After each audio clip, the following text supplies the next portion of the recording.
ಕರ್ನಾಟಕ ಸರ್ಕಾರದ ಗೃಹಲಕ್ಷ್ಮಿ ಯೋಜನೆಯಲ್ಲಿ ಅಕ್ರಮಗಳನ್ನು ತಡೆಗಟ್ಟಲು ಇಲಾಖೆಯು ಪರಿಶೀಲನಾ ಪ್ರಕ್ರಿಯೆ ನಡೆಸುತ್ತಿದೆ.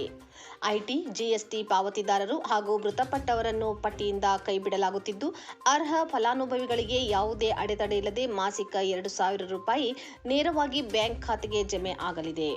ಹೊಸ ಮಾರ್ಗಸೂಚಿಗಳು ಶೀಘ್ರವೇ ಪ್ರಕಟವಾಗಲಿವೆ. ಮುಖ್ಯ ಅಪ್ಡೇಟ್ಗಳು ಮತ್ತು ಪ್ರಮುಖ ಅಂಶಗಳು.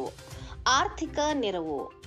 ಅರ್ಹ ಮಹಿಳೆಯರ ಬ್ಯಾಂಕ್ ಖಾತೆಗೆ ಡಿಬಿಟಿ ಮೂಲಕ ಪ್ರತಿ ತಿಂಗಳು ₹2,000 ಜಮಾ ಮಾಡಲಾಗುತ್ತದೆ. ಅನರ್ಹರ ಪರಿಶೀಲನೆ. ಆದಾಯ ತೆರಿಗೆ ಪಾವತಿಸುವವರು ಮತ್ತು ಜಿಎಸ್ಟಿ ರಿಟರ್ನ್ ಸಲ್ಲಿಸುವ ಸುಮಾರು 1.94 ಲಕ್ಷ ಮಹಿಳೆಯರನ್ನು ಯೋಜನೆಯಿಂದ ಹೊರಗಿಡುವ ಪ್ರಕ್ರಿಯೆ ಚಾಲ್ತಿಯಲ್ಲಿದೆ. ಮರುಪರಿಶೀಲನೆ. ಪಾರದರ್ಶಕತೆಗಾಗಿ ಮತ್ತು ದುರುಪಯೋಗ ತಡೆಯಲು ಸರ್ಕಾರವು ಹೊಸ ಮಾರ್ಗಸೂಚಿಗಳನ್ನು ಬಿಡುಗಡೆ ಮಾಡುತ್ತಿದ್ದು, ಅಗತ್ಯವಿರುವ ಕಡೆಗಳಲ್ಲಿ ಬಯೋಮೆಟ್ರಿಕ್ ಪರಿಶೀಲನೆ ನಡೆಸಲಾಗುತ್ತಿದೆ. ಹೆಚ್ಚಿನ ಮಾಹಿತಿ. ಯೋಜನೆಗೆ ಸಂಬಂಧಿಸಿದ ಯಾವುದೇ ಅಧಿಕೃತ ಮಾಹಿತಿಗಾಗಿ ಹಾಗೂ ನಿಮ್ಮ ಅರ್ಜಿಯ ಸ್ಥಿತಿಯನ್ನು ಪರಿಶೀಲಿಸಲು ಮಹಿಳಾ ಮತ್ತು ಮಕ್ಕಳ ಅಭಿವೃದ್ಧಿ ಇಲಾಖೆಯ ವೆಬ್ಸೈಟ್ಗೆ ಭೇಟಿ ನೀಡಿ.